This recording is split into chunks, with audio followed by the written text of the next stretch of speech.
Welcome to the Inner Practice, a sacred space where the quiet moments on the yoga mat ripple outward into the vibrant flow of everyday life. This podcast is a gathering of real stories of presence, practice, and becoming.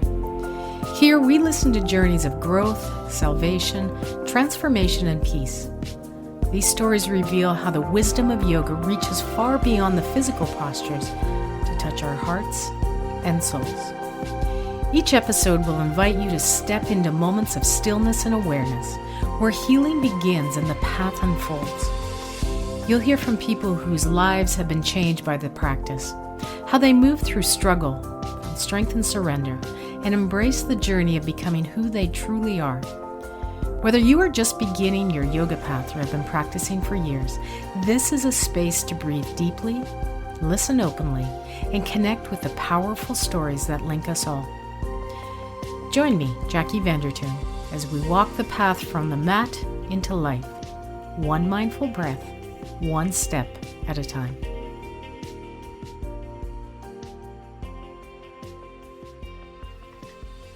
Welcome to the Inner Practice. Today in our very first episode, I wanted to share my story. It's not a story that starts in peace or with ease, but in anxiety, disconnection, and pain.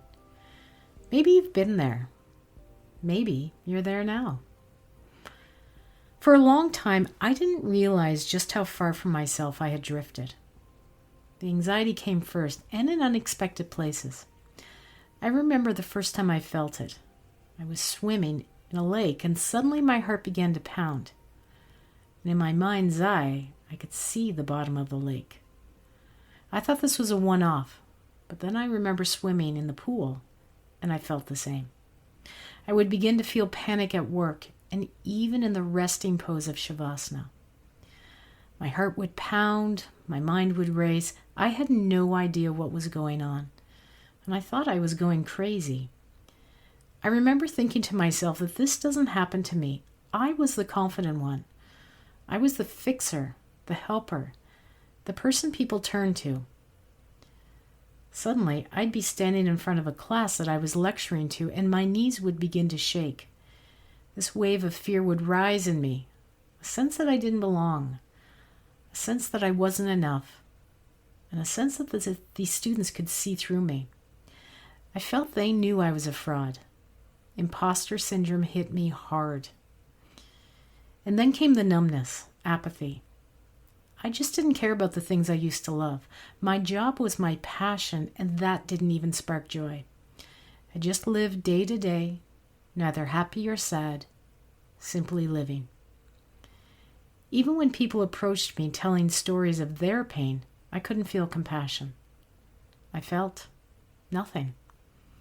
My body began to speak what I couldn't name. Though I had always been active, something shifted.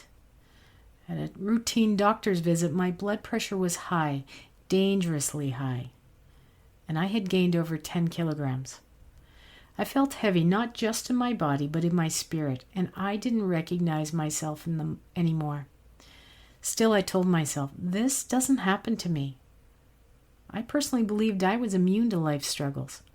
Illness was for the weak, and I was strong. Until I wasn't. Eventually, I sought help from a therapist. She was kind and compassionate and diagnosed me with depression. And while talk therapy mattered, it simply didn't resonate with me. But yoga did. I had been doing yoga on and off for 15 years. But for me, yoga was fitness. Before every class, I tracked my heart rate, and I tracked how many calories I burned, and the amount of sweat that I had indicated how successful the class was. If I didn't feel exhausted, it wasn't a real class. I brought my competitiveness to the mat. I pushed into poses further than I needed to, held them longer, not because it felt right, but because I wanted to be seen. I wanted to impress the teacher, to prove something, to earn validation. And now I can see my ego was driving everything. The same was true in my professional life. Being a professor gave me identity. It gave me worth. But behind the title was a deep fear. A fear that I didn't know enough, that I wasn't enough.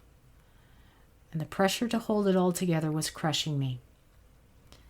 At home, I was frustrated, short-tempered with my family. I lacked patience, and I'd often remark that I just would shoot from the hips, justifying my comments. I would blurt out answers without even thinking how they'd land. I saw everything through the lens of me, how things made me feel. I didn't consider how my words impacted the people I loved the most. But slowly, yoga began to change all that. Not in a sudden moment, but in a series of quiet, steady shifts. I started to become more present. The lessons I practiced on the mat, awareness, breath, softness, began to show up off the mat. I was calmer. I could pause. I could breathe through frustration instead of reacting from it. Traffic, arguments, the things that used to make my blood boil, they just didn't matter as much anymore. And I began to see through other people's eyes, to consider how my words would land. Eventually, I stopped rising to every heated conversation. And as I deepened my personal practice, I became a yoga teacher. And my teaching evolved. I moved from focusing on the fitness of the body to prioritizing the fitness of the mind and spirit. Even people around me began to notice. They'd say, "You look lighter, calmer. There's something different about you." And there was. Something inside me had shifted. I started reaching for grounding tools when imposter syndrome showed up, especially when I was on the trail running. I would create a mantra, something I did in yoga. And my mantra was, I am strong, I am capable, and I am enough. I'd whisper it with every step. I'd repeat it when I couldn't sleep. I'd practice yoga nidra in the quiet darkness of night, tuning into my breath, releasing layer after layer. I began to notice the earth beneath my feet when I walked. I breathed with intention, and I moved with awareness. And little by little, I returned to myself.